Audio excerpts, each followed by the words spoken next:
Hey, what's up guys, it's Trent1974 here, and today I am announcing a brand new Let's Play on my channel of Pokemon Leaf Green. Now, I don't want it to just be simple playthrough. I want to challenge myself. So what we're going to do is we're going to be doing a Dicelocke. And I guess I'm going to explain to you what a Dicelocke really is. The rules of a Dicelocke are as follows. It follows the basic Nuzlocke rules, such as, if a Pokemon faints, it is considered dead, and must be put in a dead box or release, which I'm going to be doing a dead box just because I like having memories. Rule number 2, all Pokemon must be nicknamed. To basically, I don't really know the word, it's like, to connect with them at a more of an emotional level to make the death even harder. That's really sadistic. Rule 3 is basically Shiny and Dupes Clause will be active. So Dupes Clause is where if I find a Pokemon of the same family line or a Pokemon of the that I've already captured, I can escape that Pokemon and try again. But it has to be the very next Pokemon that I catch. And if I run into a Shiny at any point in the game, I'm allowed to catch it and use it because they're so rare. And, of course, being as rare as they are, it only makes sense that we'll let you use them. The fourth rule is basically exactly what a Nuzlocke is. You must catch the first encounter in the area unless the dice roll affects it. And next, I'm going to explain what the dice rolls are. The dice rolls are as follows. Basically, well, first of all, the dice roll will be on a 6-sided die, and if I land on a 1, it's just a normal Nuzlocke. I have to catch the first Pokemon that I find in the area, and no other chances. If I fail to catch it, I'm out, yada yada yada, blah blah blah. If I land a 2, that means that I am not able to catch a Pokemon. So that route is just voided, no Pokemon is caught there, ever. If I roll a 3, it is a Monotype, which basically means that I catch the majority of the types that I already have. So if I roll a 3, I'm going to have to go back to the PC, if I have any Pokemon in the PC, and actually look at all of my Pokemon and see which type I have the most of. If a Pokemon is not, if a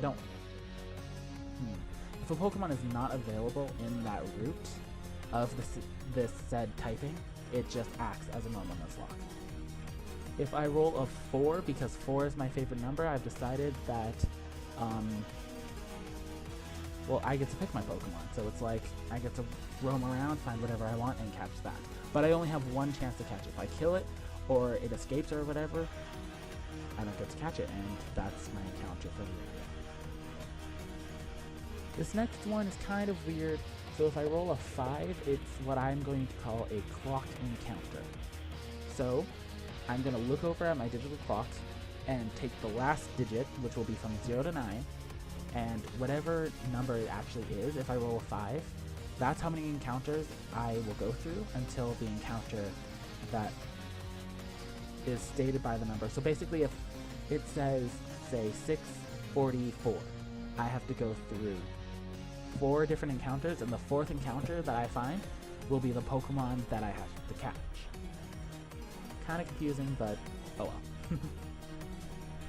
And finally, if I roll a 6, this is a Youtuber Mascot thing. So if I roll a 6, that means I have to catch a Pokemon of a YouTuber that I know that is their mascot, which I know of plenty of YouTubers, even little lesser known ones. So a lot of them have mascots, but not all of them have the mascots of the Pokemon that can be caught. So if a Pokemon in that route cannot be caught because no one has that as their mascot, if they do, if someone does and I don't know it, I'm sorry, that's just because I honestly don't know them. So yeah, if none of the Pokemon in the route have the YouTuber Mascot Pokemon, then it just acts as a normal Nuzlocke. So it's not too challenging, but there's still the challenge. And now that we've gone over all the dice rules, rule 5 is gift Pokemon are available for use.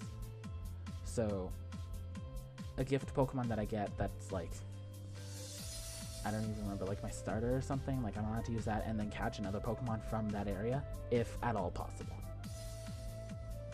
So rule number 7 is if I get a Whiteout of any kind, besides like the rival battle or like before I get Pokeballs, if I white out after I get Pokeballs, I am considered dead and the series will be over. Brutal, but that's how you play a Nuzlocke, everybody. So there you have it. Those are the rules for my leaf green Dicelocke. The Dicelocke typically is like random number generator, and then you have to follow this list, and I'm like, that is way too complicated. I do not care. So I decided to take a 6-sided die, assign my own rules, so that means if you guys want to do this too, you can make up your own rules, do whatever you want. Make it a challenge for yourself, but also remember to have fun. That's basically what this is all about, having fun. Yeah, so that's basically it. Thank you all for watching. Thanks for putting up with me. I'll see you all next time. Bye!